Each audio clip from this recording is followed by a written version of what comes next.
Channel को subscribe करें और बेल आइकन को प्रेस करें वीडियो सबसे पहले देखने के लिए। हाँ, नमस्कार। आपका हमारी न्यूज चैनल में हार्दिक स्वागत है। बड़ी खबर है, जहां ओबीसी बिल आने के बाद कितना आसान होगा जाट समुदाय को आरक्षण देना। वीडियो को शुरू से लेकर अंत तक जरूर देखिएगा। अगर आप हमारे चैनल के साथ नए जुड़े हैं तो चैनल को सब्सक्राइब करना मत भूलिएगा, ताकि हमारी आने वाली सभी अपडेट आप तक पहुंच सके।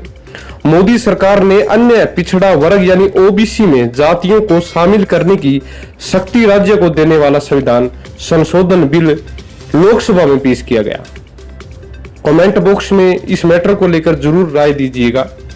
जिसके पक्ष में यानी जो संविधान संशोधन बिल लोकसभा में पेश किया गया था, उसके पक्ष में विपक्षी भी हैं।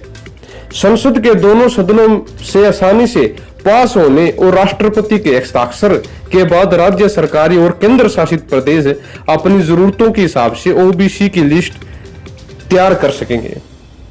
ऐसे में अगर महाराष्ट्र में मराठा, गुजरात में पटेल और हरियाणा में जाट समुदाय के आरक्षण का रास्ता आसान हो गया है, लेकिन इस राह में सबसे बड़ा रोड़ा 50% आरक्षण की सीमा है।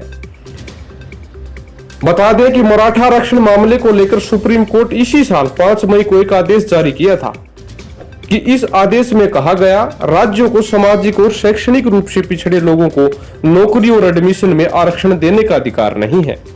इसके लिए जजों ने संविधान के 102वें संशोधन का हवाला दिया था। सर्वोच्च अदालत के इस फैसले के बाद एक नया विवाद खड़ा हो गया था, क्योंकि इस मौजूदा समय में ओबीसी की केंद्र और राज्यों की सूची अलग अलग है। ऐसे में मोदी सरकार ने संशोधन बिल लेकर आई है। सामाजिक न्याय और आधारित मंत्री वीरेंद्र कुमार ने 127वां संविधान संशोधन बिल पेश किया। ओबीसी संविधान संशोधन बिल के पास होने के बाद अब एक बार फिर राज्यों को पिछड़ी जातियों की लिस्टिंग का अधिकार मिल जाएगा। संविधान के आर्टिकल से 342A में संशोधन किया गया। इसके साथ ही आर्टिकल 338B और 366 में भी संशोधन हुए हैं। हम आपको बता दें कि हरियाणा में जाट, राजस्थान में गुज्जर और महाराष्ट्र में मराठा, गुजरात में पटेल और कर्नाटक में लिंगायत आरक्षण का रास्ता साफ हो सकता है। ये जातियां लंबे समय से आरक्षण की मांग कर रही है, लेकिन उनकी राह में सबसे बड़ी बाधा इंदिरा साहनी का केस है। इंदिरा साहनी केस के चलते 50% की सीमा के बाहर जाकर आरक्षण दिया जाता है। तो सीमा के बाहर जाकर आरक्षण जो दिया जाता है, सुप्रीम कोर्ट उस पर रोक लगा सकता है। इसी वजह से कई राज्यों की इस सीमा को खत्म करने की मांग कर रहे हैं। कांग्रेस सांसद अधीर रंजन चौधरी ने कहा कि हम इस बिल का समर्थन करते हैं। इसके साथ ही हम मांग करते हैं कि 50% की बाध्यता पर कुछ किया जाए। कुछ प्रदेशों में इससे भी ज्यादा है। हरियाणा में जाट जब भी आरक्षण मांगते हैं तो सुप्रीम कोर्ट का इंदिरा साहनी का फैसला आड़े आ जाता है। ऐसे में मोदी सरकार ने भले ही राज्यों को ओबीसी लिस्ट बनाने का अधिकार दे दिया हो, लेकिन आरक्षण के दायरे के बढ़ाए बिना देना राज्य सरकारों के लिए अपने अपने राज्यों में दूसरी जातियों को ओबीसी में शामिल कर उन्हें आरक्षण देना आसान नहीं है।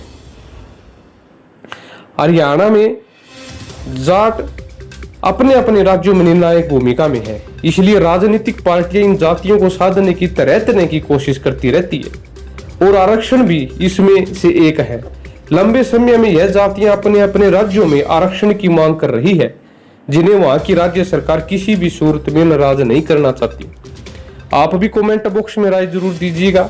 बने रहिएगा चैनल के साथ। धन्यवाद।